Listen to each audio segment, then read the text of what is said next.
Hi, I'm Wyatt. And I'm Grace. And you're listening to our dad and your host of the Vacation Rental Revolution podcast. What's up, guys? Welcome to another episode of the Vodacy Vacation Rental Revolution podcast. I'm your host, Sean Moore, and today we're going to have a fun little episode. I've got my right-hand guy, Scott Marshall, joining me. Scott was the first employee at Vodacy, like very first hire that we had working with us as we're building this team. And so Scott's been around for a long time, and he really runs those of you that get haunted on Facebook and Instagram and all of our marketing and copywriting and everything else, that's Scott's behind all that. So if you don't like it, you can shoot Scott a nasty email, but he's the mastermind behind a lot of our marketing and getting us out into the world. And so Scott and I are going to talk a little bit, and we're just going to have a conversation. We're seeing a lot of different things. We see a lot of things from our membership group and our mentor group, our coaching program. We see a lot of things from those of you that listen to these episodes, watch these episodes, and then lots of people reach out to us on the different social platforms. So we're in this game a lot, and we have a lot of questions. We see a lot of what's going on out in the market, and there's some things that we wanted to just talk about and kind of riff on a little bit today. We're going to talk about the market. We're going to talk about supply and demand. We're going to talk about pricing. We're going to talk about where you're getting your information, all these different things. And so we're just going to kind of have fun today and see where this conversation goes. So Scott, I appreciate you joining us today. Thanks for having me. I'm used to being a backstage, kind of a behind-the-scenes guy, so it's fun to show my face for a second. We've done this. Have we done this once, right? Have we done it more than once? No, and it was a while ago that we got on these together. So yeah, you're always behind the scenes, kind of the mastermind behind almost everything we're doing at Vodacy. But most people don't know that you're pulling the strings. They just think I do all this stuff on my own, which the cat's out of the bag now. I can't take responsibility for all this. Well, yeah, that's how I like it. But it is good to get out of the hobbit hole every once in a while and kind of show my face. It's like you said, it's really interesting doing the tag team that we do, because you see 30, 40 properties a week that folks are investing in actively currently. And I see probably that many social media messages a week of people asking crazy questions, being like, does this even work? I mean, I get every other day we get a message like, is this the real deal? Can you really do it? Is it legit? And it's just interesting to hear those two. And then we talk, and it's like, how do we bridge that gap for people? Right, yeah. It is. It's funny because we have these conversations privately all the time, right? And we're like, we need to start recording these. Like these are conversations that we should just record and throw out there.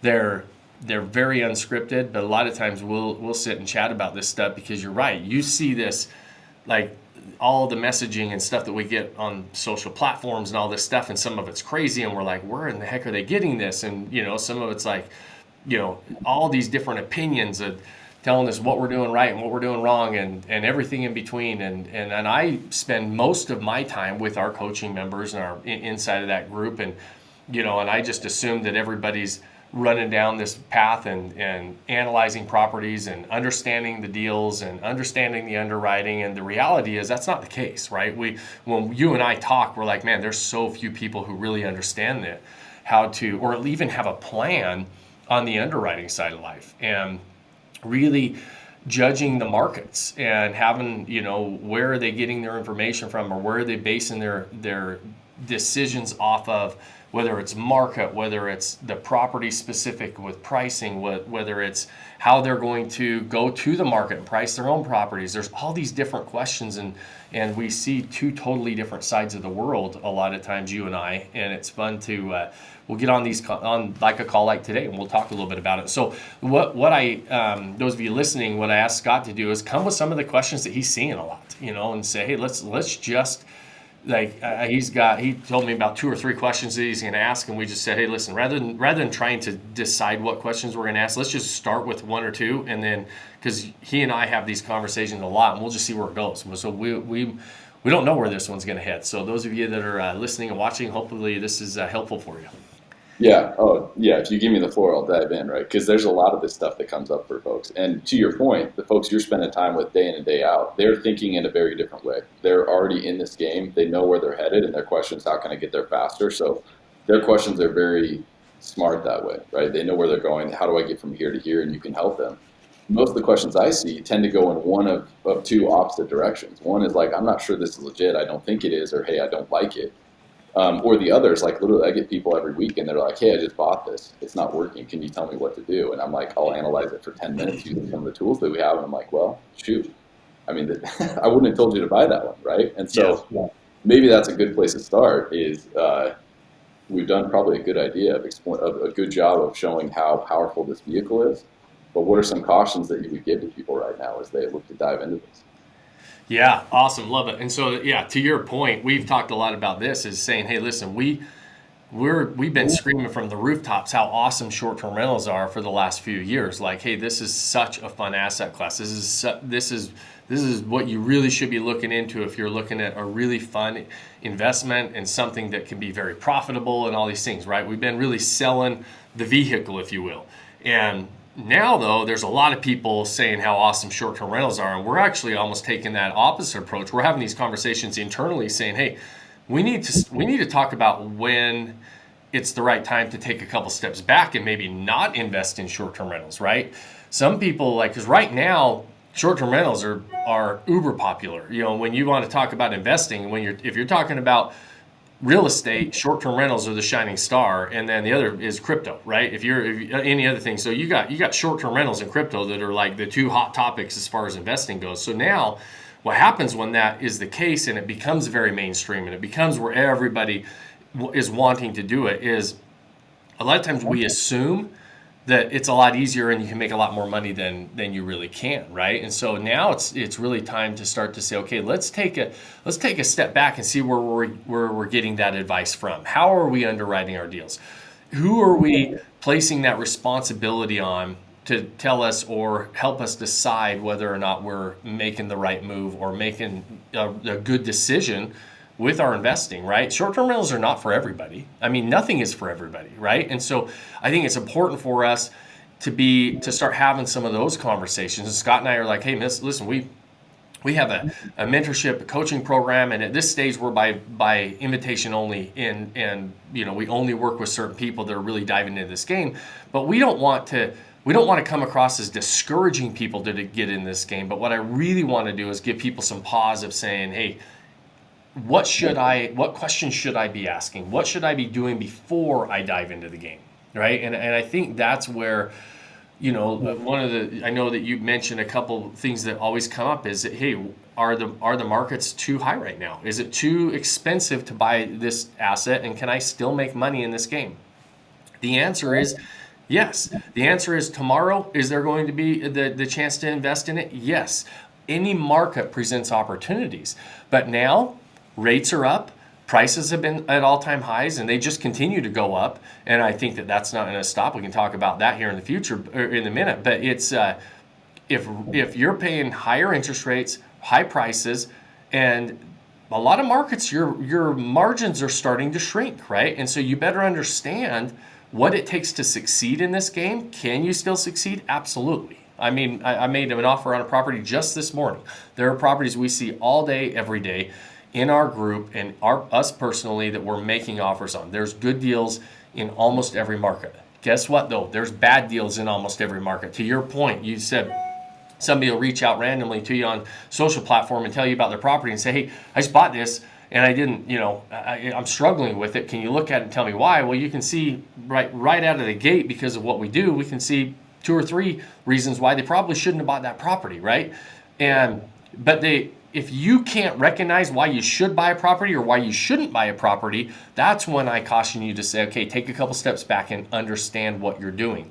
Even if you've had some success in something else in real estate, this is an entirely different asset class. It drives me nuts that people think that this is a residential property. Because you're buying residential properties, if your use for this property is to run a short-term rental, which is a business and really its own asset class and needs to be treated as such, people just assume that if it's a residential property that, okay, well, I bought residential properties before, I get it. I get what I'm doing here. You don't really understand it, right? I mean, I always tell people that, hey, if you go to a real estate agent and ask them to help you with a commercial property and they sell residential real estate, they're going to say, you know what, I can't help you with that, Sean. I don't sell commercial properties. You're going to have to talk to a commercial agent. If you go ask them, hey, can you help me with a short-term rental? They're going to look at it and say, heck yeah, I can sell that to you, and I'll help you with that, and I understand that because it's a residential property. And that's not the case, right? It's fine. They can sell it to you, and they can help you with property values as far as the residential side of the value. But if you're getting advice from them on the actually what this business looks like and how to help you analyze it as a short-term rental, then if that's not what they do, they're going to struggle to help you with that, even though they might think they can. And I think individually we think that as well. Like, well, I kind of understand the residential game, so I'll be fine in the short-term rental game. That's not the case. Yeah, it's such a good point, and it's a difficult position, right? Some people look at us and they're like, "Why would I pay for this? I've got some background. I think I can do this." And we're not throwing any trash at realtors, right? They're all doing their job, and their job is to get those properties up to show you what the benefits are and say, "Hey, do you want to buy it?" Help you negotiate, right? But when a realtor does that, and you mentioned these emails to me that you get. Here's the potential of this property. If that's all that you have to go off of, that person's got an incentive to make sure this property sells, right? And to give you the best idea they can of it. But if they aren't in the game and you're not analyzing it yourself, that's where you get into trouble, as opposed to our incentive. I mean, your entire reputation is based on what you teach being accurate and what your members are doing being successful. That's a different incentive than trying to get you to buy something this year. Way different incentive, right? And that's what, there's people that how many times, Scott, do we hear, why do you give lifetime access to your coaching program? Why are you selling lifetime access? That makes no sense. We have mentors that tell us that. We have coaches that tell us that. And people are like, why would you do that? Just sell an 8-week course, or just sell a weekend seminar or something, just sell it that way and have an end to it. The fact of the matter is that's not how we see this business. This is a long-term game to us. This is a process, not an event. And so with a realtor, for example, that's an event. They're working toward an event, a sale of a property, right? They're working toward a closing, and then they're out of the picture for the most part until you buy your next property, right? They're not there for the long term. So there's not a huge incentive for them to understand the entire game, which is a long game, right? There's 3 major phases in this game: acquisition, setup and management, and marketing. That's a long game, and it's this rinse and repeat game that we talk about. And I see, and I'm going to get on this tangent with realtors for a minute. And I don't want anybody to think that I'm anti-realtor. Anybody who knows me, one, I own a brokerage. And so I am a licensed realtor, and I own a brokerage. I think there's a huge problem within this industry, and mostly because they're not all created equal. Most realtors are not going to take the time to understand this asset class and if they do, they're going to say, if they do take the time, they're going to stand out like a sore thumb. So look and see who you're working with. There's some amazing realtors out there. So first and foremost, don't think I'm throwing a bunch of shade, but this is something we see all the time. And right now, what I see is there's a lot of experts out there, so-called experts, that are experts as far as realtors. I know some really, really good agents. I'm going to read you an email that I got. I'm not going to pull it up because I don't want to show the person's name and where they're from. So I'm not going to show you the screen share. I got this morning. This is from a good agent in a really hot vacation rental market. And it says, and I know her, and she sells a lot of real estate. And she says, it comes to me and says $200,000 in rental projections, huge moneymaker, motivated sellers. Let me know if you want to check this out. I pulled up the property, you guys. $200,000 in rental projections, huge moneymaker, motivated sellers. Pull up the listing, $2.6 million property. So at $200,000 or $200,000 in rental income, I'm going to tell you right now, without running a full analysis, without doing anything else, that is not a huge moneymaker. So it's misleading. And what if I didn't know that? What if I'm just looking at it saying, holy crap, that's awesome. What if I'm just a consumer that's diving into this game and I'm talking to an agent who sells a lot of houses, who is an expert in this market, which is a vacation rental market. It's a hot vacation beach market. And I get that email, huge moneymaker, motivated seller. What am I supposed to do other than be like, hey, this is exciting. I want to talk to you. Tell me more about it. Guys, at $2.6 million, your break even on that would be around $260,000 in gross revenue. So you have to be making over $300,000 for that to even be considered, in my opinion, as a good moneymaker. And so, but if you don't know that, If you've never done this, if you've never analyzed a deal, how do you know where to come up with these numbers? Another agent, and I'm giving you examples that I had in the last day, and the reason I'm sticking on this point for so long is there's too many people out there that are so-called experts that have an ulterior motive to sell you a property, which is fine. That's their job. That's what they should do. I want to pay them to do it. And I want to pay them for their expertise as far as their market knowledge. But I do not pass the buck to them ever. And I said this in a previous podcast, to analyze and underwrite my deals. Ever. That's my responsibility. I'm writing the check. I'm going to be dealing with it for the long term. Good or bad, I'm not calling the real estate agent up and sharing my profits, and I'm not calling the real estate agent up and saying, hey, you told me this made more money than it did. Can you help me write these checks that I'm covering, to cover this property, because you didn't tell me the right numbers on this. That's not happening. It's your responsibility to do it. Just got another email, and I saw another, and I'm not going to say these markets because I don't want you to figure out who these agents are, because I like them. I think they're great agents. This is a market that's in my backyard. I know an agent. She's one of the top agents in the market, like one of the top real estate agents here in my backyard, and sells a ton of houses, makes a lot of money, makes probably close to 7 figures selling real estate. She knows what she's doing when it comes to real estate. Never would discount that. She started saying recently she bought a vacation rental, and it was about $1 million property. I know very well the details of the property, so I'm just going to tell you the details of the property. $1 million property. She's renting it right now for $300 a night. Again, way too cheap on the nightly rate for $1 million property. But that's not my point. My point here is now all of a sudden she's out there saying, "Hey, listen, I'm this expert in real estate," and she is. She's absolutely an expert in real estate. Now she's getting into the short-term rental game. She could become an expert in short-term rentals, but what she's using to show that she's an expert in short-term rentals is her experience buying this one property. So one property she bought, great property, all over social media, using it, how great it is to have this as an investment. It's, everybody's paying my bills and somebody else is paying for the house. If you want to learn to do this and I can help you find a vacation rental to do the same thing, come find me.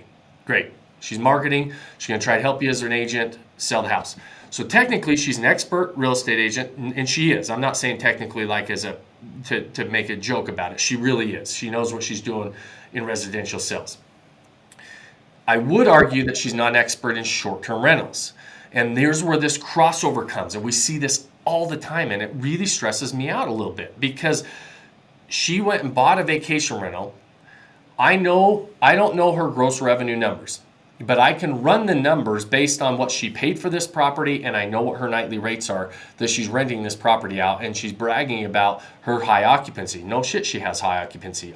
You're renting a $1 million property for $300 a night.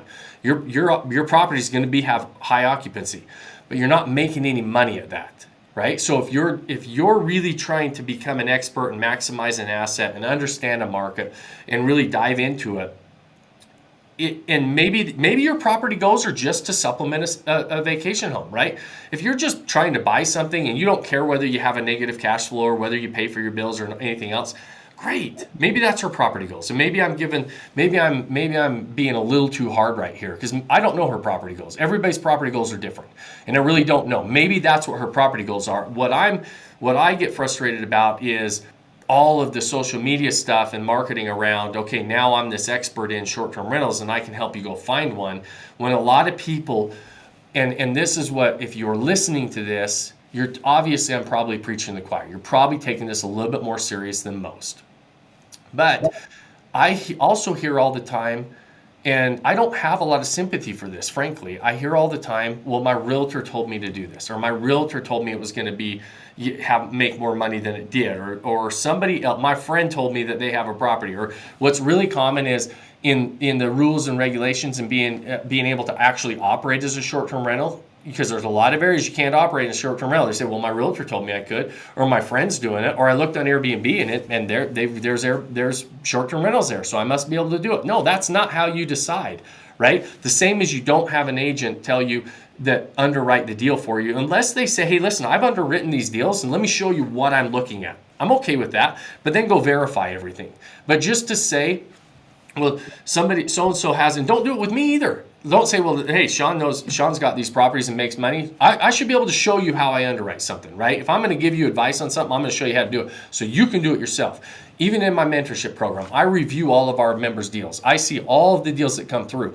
But Scott, do I underwrite their deals for them? No. No, you'll send it back if they didn't. I send it back and I say, I want you to know how to do this. I want you to tell me what this looks like based on what I taught you, and I will look it over and make sure the T's are crossed, the I's are dotted, and see if I can see anything additional to it. But I don't want you to trust me any more than I want you to trust a realtor or anybody else. You better figure out how to do this stuff. If you don't know how to do it, you go figure it out. If you or find somebody that knows how to do it and can teach you to do it, right? I saw a really interesting explanation of a teacher and a mentor today, and it really kind of hit home. It said a teacher is somebody who learns like from a book or learns from somebody else his methods, and then they go reteach it, right? A mentor is somebody who actually does it, had success in it, and then they teach it, right? Like they're somebody that is doing what you want to do, and then they teach it out. It's different, right? I never really thought of teachers and mentors any differently, but now it kind of made me think, okay, that's interesting, because yeah, that's probably right. There are a lot of teachers who teach stuff that have never done it, but there's also you can't be a mentor if you've never done it, right? The definition of a mentor is that you're actually teaching somebody how to do something that you've already run down that road doing. Well, if you want to buy $1 million property and rent it out for $300 a night, talk to somebody who's done that. If you want to buy $1 million property and figure out how to rent it for, probably you're going to need $1,000 to $1,500 to $2,000 a night. Find somebody who's done that too, right? There's people who have done both. So figure out who you're going to talk to. So sorry, Scott, I rambled probably more than I should have on realtors, and I don't want, because here's the thing: there's so many. I mean, we're lumping them in as if they're all one in the same in one group, right? And they get a bad rap, and it's those bad apples that give people the bad rap, right? And I definitely don't think that there's not some amazing agents. I mean, how many times in our group do I say a good realtor is one of your main team members, and they're worth their weight in gold? Like, I have amazing relationships with a lot of agents across the country. Even those amazing relationships, I still don't let them do my underwriting, but I have amazing relationships and use those realtors exclusively in the areas that I'm working.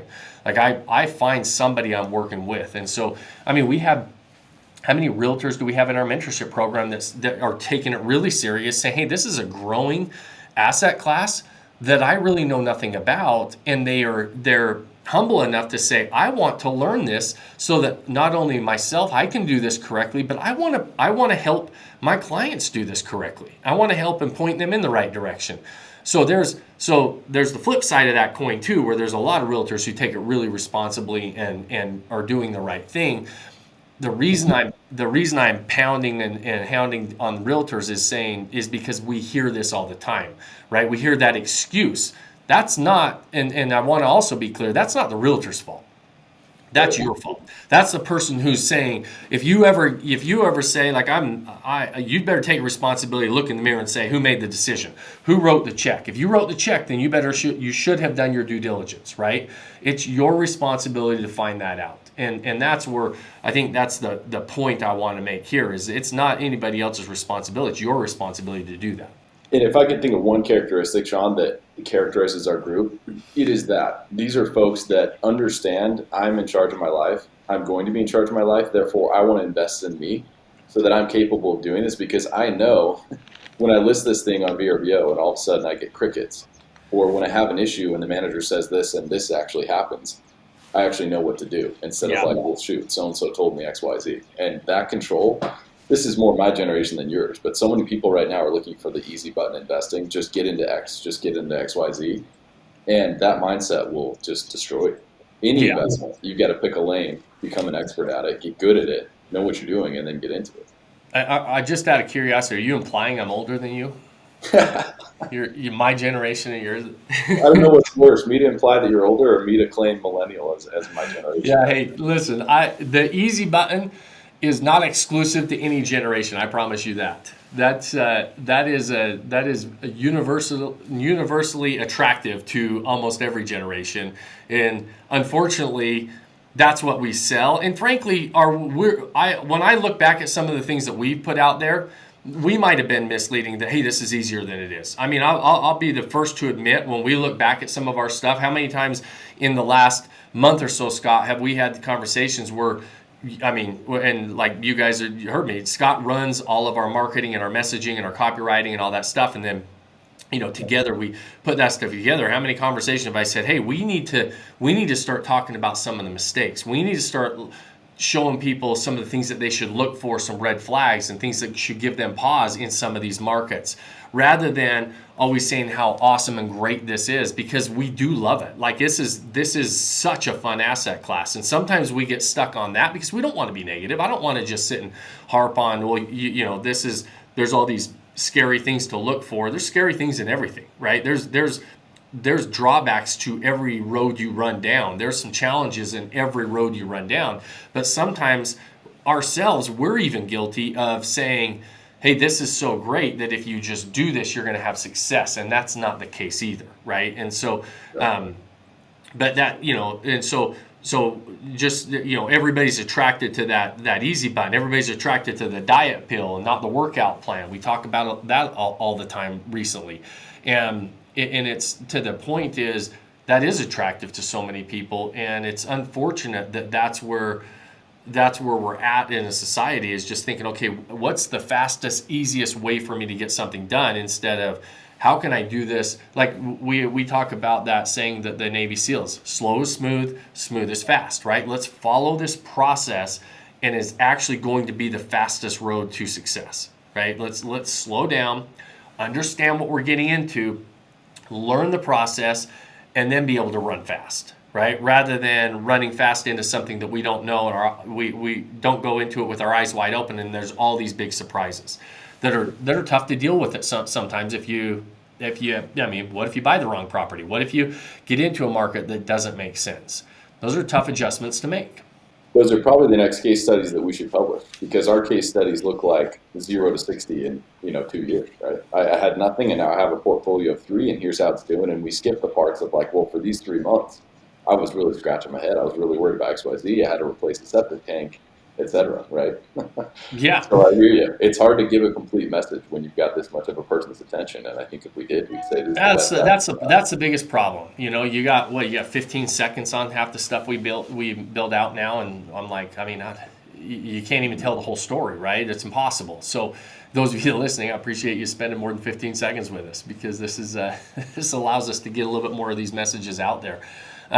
What else, Scott? What are some of those other things that are on top of people's mind? I know that I don't want to harp on. I don't want people to think we're just harping on the realtors and those professionals, that because I love them and we use them all the time. But it speaks to the mentality that we see a lot, where people want to pass the buck to somebody else. They want to say, well, this person's doing it, and I should just tell me why. I know a guy just sent me a message today. He said, hey, I got a lot of friends that are successful in this. Tell me what Odyssey can do if I've already got a group of friends that are successful. Shit, I don't know. Maybe your friends are, I don't know what successful means to you. I don't know what they're doing. Do you really, how do you know how successful they are? That's to me, just getting the message out to ask better questions. That's not a great question.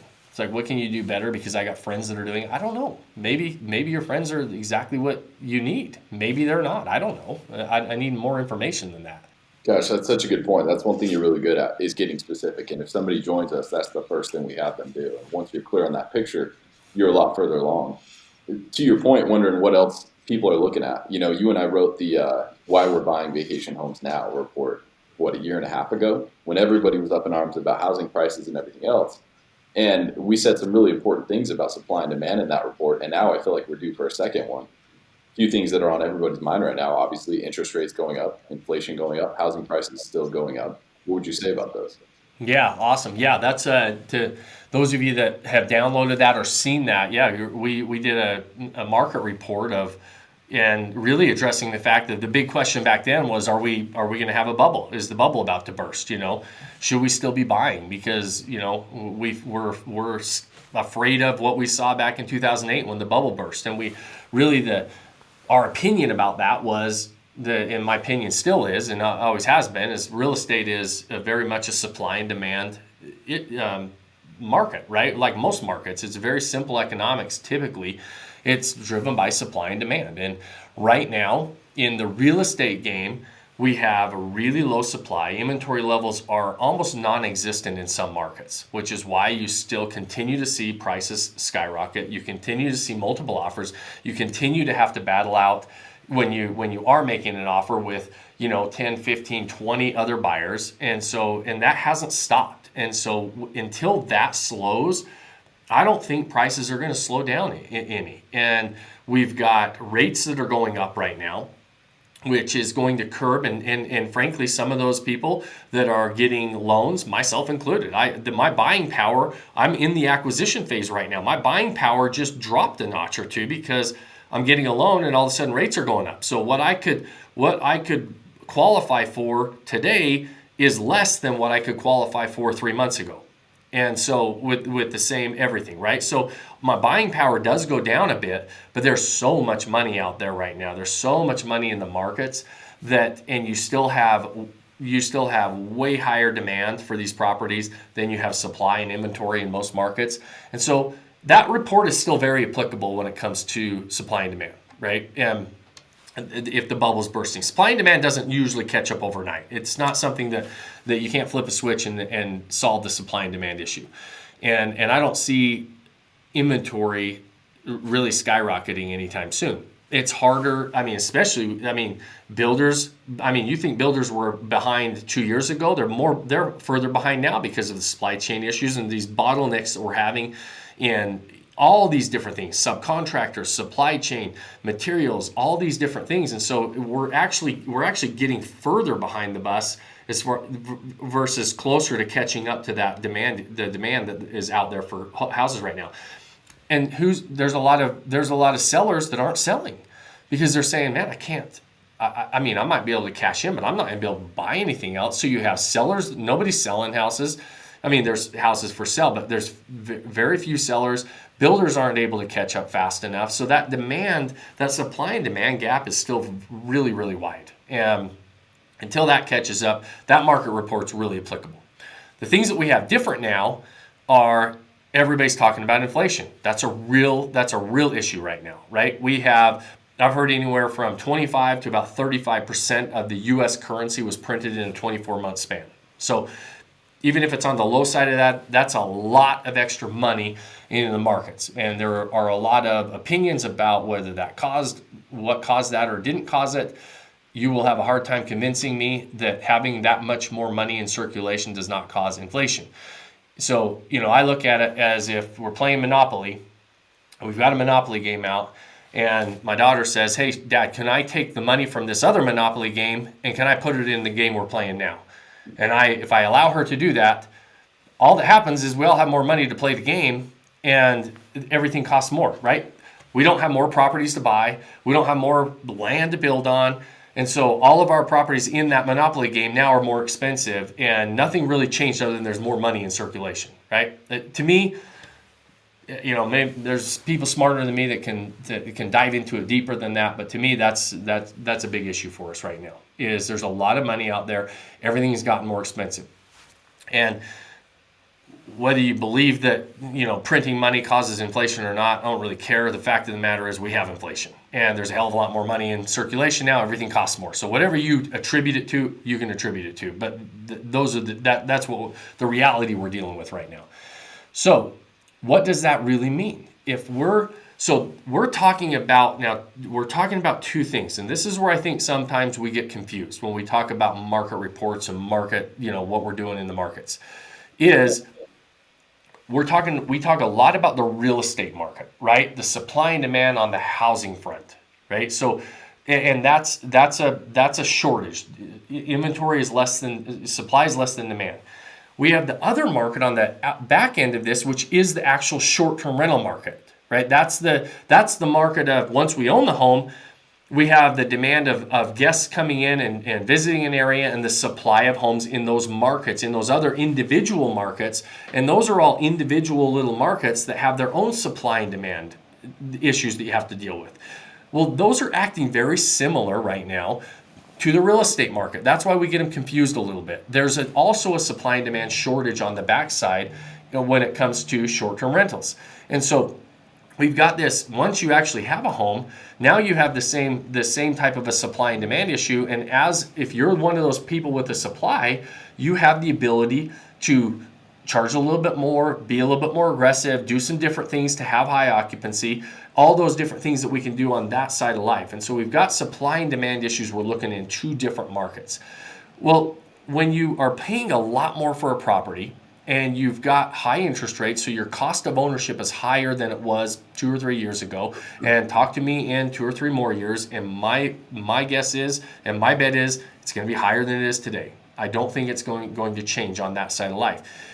But if your margins are a lot thinner, because what we're seeing on the other side is rates are going up, occupancy has spiked, like gone up significantly. Rates have not followed occupancy on the short-term rental side like they have as far as spiking on house prices. House prices have gone up like crazy with supply and demand.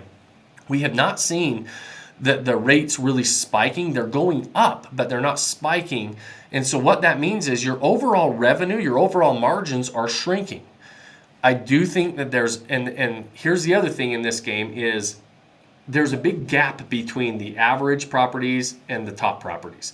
And your goal is to figure out what it takes to operate in that gap, because that's how you get those bigger margins. That's how you're able to say, okay, my margins in the middle are razor thin right now. In most markets, if you're operating in the middle, you're probably about break even or you're losing money. And that's what a lot of people don't understand. A lot of people do not understand that if you're just average, you've got a management company that's doing the job for you, and they're just kind of getting your fair share, you're probably barely breaking even. And sometimes, like there's people that I've got a property that we're really profitable on. If somebody bought that same property today, it would be very difficult for them to even make money on it because prices have gone up so high.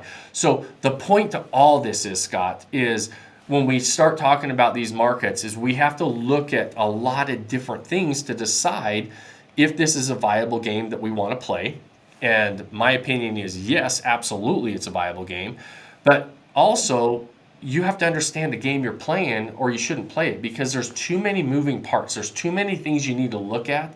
Even like unpacking it right now, I could go on for another 20 or 30 minutes of all these other layers that we're looking at.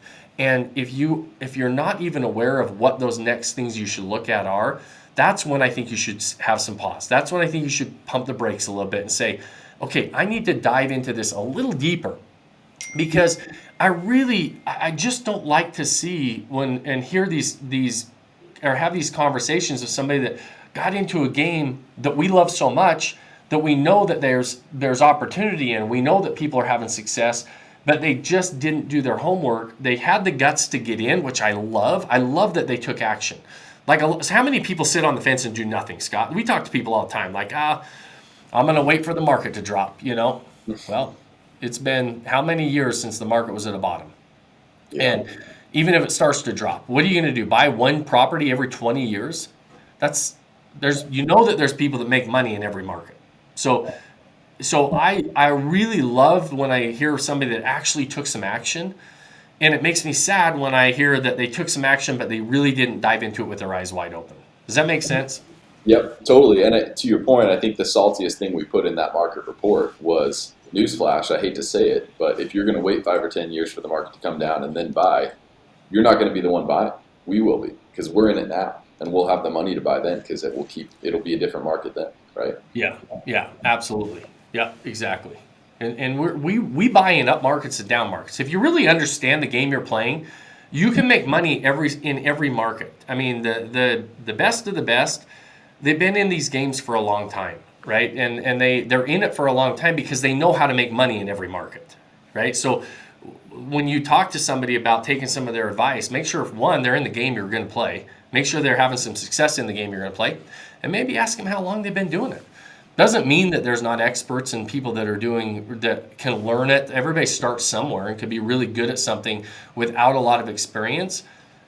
But it is probably nice to have somebody that you're able to bounce some ideas off that have been through a market change or two, right? I mean, I look at that a lot with my mentors. How long have they been in a game?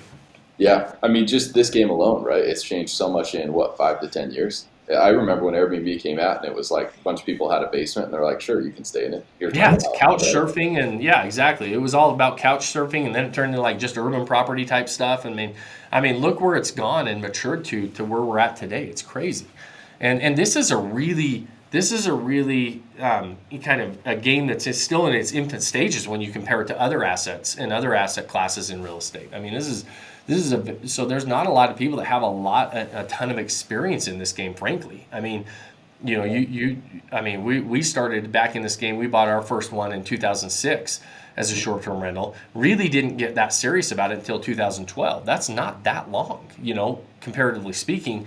When you're talking about, I mean, I've been a full-time real estate investor for 22 years. That's only 10 years that we even started really diving in seriously to this asset class.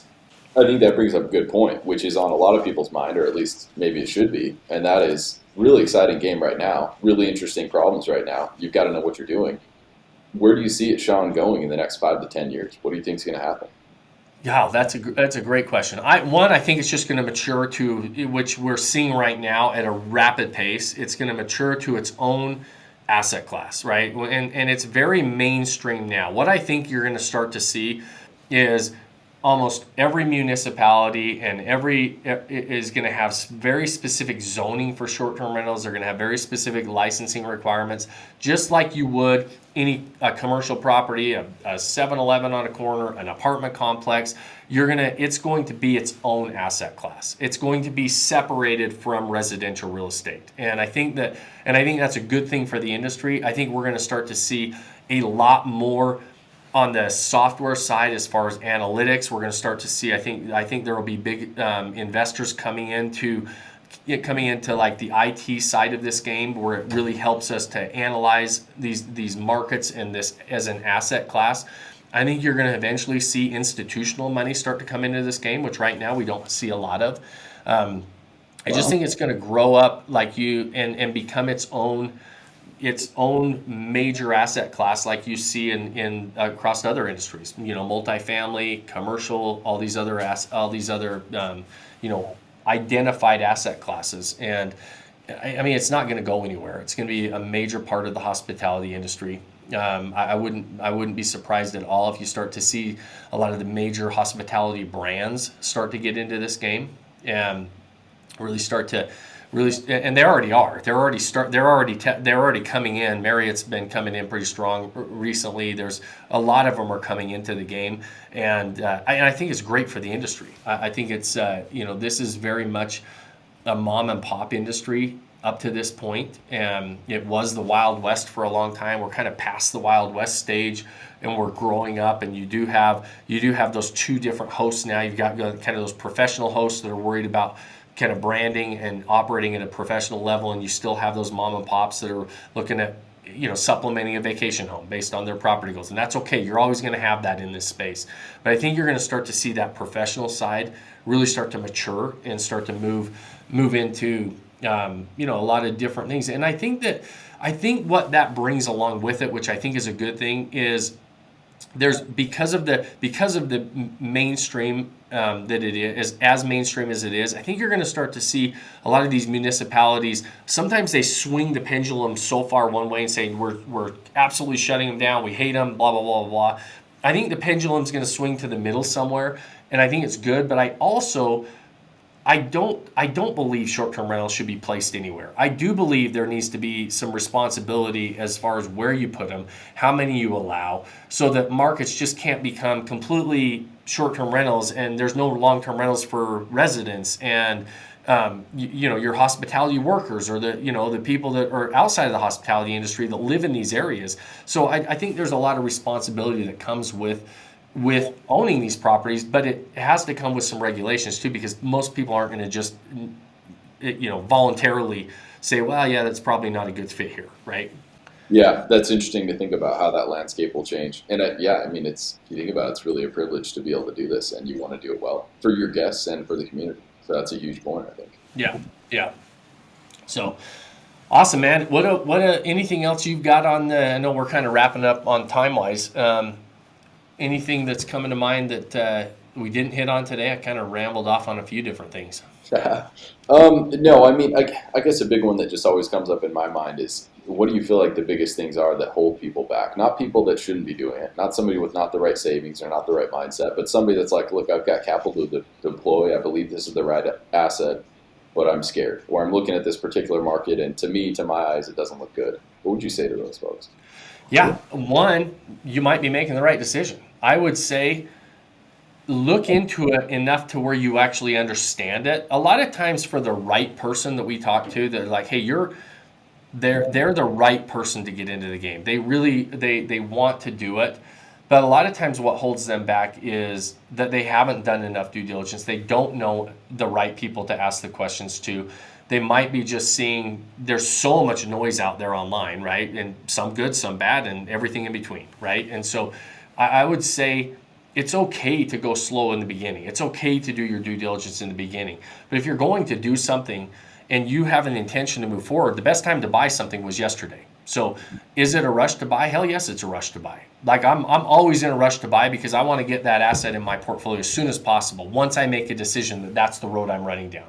But I also want to be able to make the decision with enough responsibility that, hey, if something happens, I know why it happened and I kind of know what to expect going into it. There's never any guarantees investing in anything, including short-term rentals. As much as we underwrite these deals and analyze these deals, that doesn't give me a stamp saying, okay, this is a guaranteed perfect property or you're going to guarantee this success with this. So you have to also be able to know the difference between enough to move forward and not enough to move forward, right? And so it's that when you're on the fence, look in the mirror and say, what have I done to be able to feel comfortable moving forward? Do I know how to analyze a deal? Do I know how to analyze a market? Do I know what it's going to take to operate at the top of a market? If I don't know those answers, probably should be waiting. But if I have a pretty good idea of those answers and how to do that and who can help me with that, then it's okay to move forward. And you'll learn that along the way, right? And there's people like us out there. We're not the only game in town, right? There's a lot of responsible people that are willing to help you and mentor you and teach you how to do something. And Tony Robbins always says, you can figure anything out under the sun. There's nothing new under the sun, right? You hire coaches, you hire mentors to compress time, like, right? Because to my point earlier, it is a rush, right? Time is the most limited resource we have. And so, and you'll never convince me otherwise. If I ever get really, really upset about something, it's because somebody was on my calendar and they shouldn't have been on my calendar. Because I don't want, my time is valuable just like yours is. Anybody's listening to this is, that's one thing we all have in common. It's our most finite resource. And so is it a rush? Hell yeah, it's a rush. And so I'm not saying rush into something without your eyes wide open though. Does that make sense, Scott? Yeah, it does to me. And if I can be a marketer for 2 seconds, if you're stuck, folks that are listening, Sean is never going to do this on the podcast, but I will. Book a call with us. We have professional team members, many of them successful in their own right with several properties that would love to talk to you about it. And if you've ever had a call with our team, it's not, hey, you should definitely do this. It's, well, let's look seriously at this. If you're going to do this, you're looking at a 5, 10, 15, 20-year decision. Let's help you figure it out. So right. That's my plug. You haven't done that yet. There you go, Scott. Hey, there you go. Call to action. Scott's always telling me, he's like, Sean, you got to have a call to action every time you record something. And I don't. I'm just like, hey, listen, they'll find me. If they want to find out what we're doing. Half the time people are like, what do you do, right? Yeah, right. And to your point, to Scott's point, book a call with us. Go to vodacy.com, check it out. There's lots of different resources on there. And if you do have questions, we will take the time and answer them, and we do take them very seriously. This is not, hey, book a call with us so we can sell you on our program. It is by invitation only. We truly mean that. It's not, we only have invites for people that we feel like are the right fit, and not the right fit just for us, because we might feel like, hey, we can really help you, but if you're not quite in the spot where we feel like you're ready to move forward, we're going to point you in the right direction so you get there as well. And so I've had interviews on this podcast with some of our members that said, man, I got on the phone and I thought, I think it was Trago who just said, he was on and he said, I got on the phone and I talked to one of your team members, and then they're like, hey, you got to talk to Sean. These are really good questions for him. And he's like, oh, I put it off for 2 weeks because I'm like, oh, here comes the closer, And and if they only knew. He said, I got on the phone, my wife and I got off the phone, we were like, man, that's not what we expected. We expected him to like talk us into it, and essentially you were telling us, no, you're not ready. you're not right where you need to be, and here's where you need to go first to decide if this is the game you want to play. Because to Scott's point, this is a big decision. Diving into a long-term asset class is a big decision, and it's not to be taken lightly. And so there's some of those, those take your time to make those decisions. But once you make the decision, you're in. Then you run down the road as fast as you can with the right plan and path to follow. I love it. Awesome, my man. Well, listen, we hope you guys enjoyed this episode. We're going to wrap it up. So Scott and I could ramble like this for a long time. We're going to do more of these. Let us know if you like these episodes. Let us know in the comments. Leave us a review. Like us. Like Scott said, if you want to talk to us, go check out vodacy.com. But more importantly, if you got any value out of this, leave us a review. Share it with somebody you know. And that'll give us an indication that this is something that you want to hear more of. And we'll start coming and having more of these kind of chats where we just kind of ramble on different things that are going on in the industry, different emails that we might get, different questions that we have. And so, as always, you guys, we really, really appreciate you being a part of this show, listening. Like I said before, your time we know is so valuable. It's the most finite resource all of us have. And so we really appreciate you spending it with us. And as always, I leave you with that one last request, which is go pick one thing you can do today to start building that life you don't want to take a vacation from. Cheers, my friends. Thanks for joining us on this episode of the Vacation Rental Revolution podcast. Share this with other people you think need to hear about it. And don't forget to subscribe and leave us a review. Hey Grace, is there a website? Yes! For more amazing content and expert advice, visit vodacy.com. Thanks for listening, and we'll see you on the next episode.